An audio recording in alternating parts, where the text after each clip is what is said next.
जरांगे आजपासून मुंबई पुणे नाशिक दौऱ्यावर मराठा समाजाच्या कार्यक्रमांना राहणार उपस्थित। 10 फेब्रुवारीपासून बेमुदत उपोषणाला सुरुवात।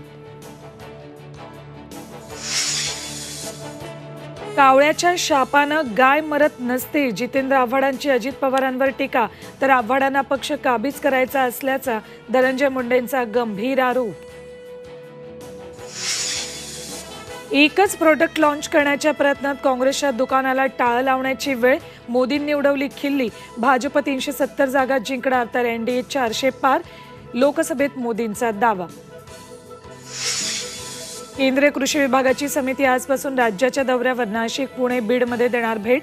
शेतकऱ्यांना कांदा निर्यात बंदी उठवण्याची अपेक्षा। निवासी डॉक्टर आणि हसन मुश्रीफ यांच्यातली बैठक निष्फळ, उद्यापासून निवासी डॉक्टर संपावर। आणि यंदा फेब्रुवारीच्या दुसऱ्या आठवड्यापर्यंत थंडीचा मुक्काम। 11 फेब्रुवारीनंतर थंडीचा जोर ओसरणार, कोकणासह मध्य महाराष्ट्रात उकाडा वाढणार।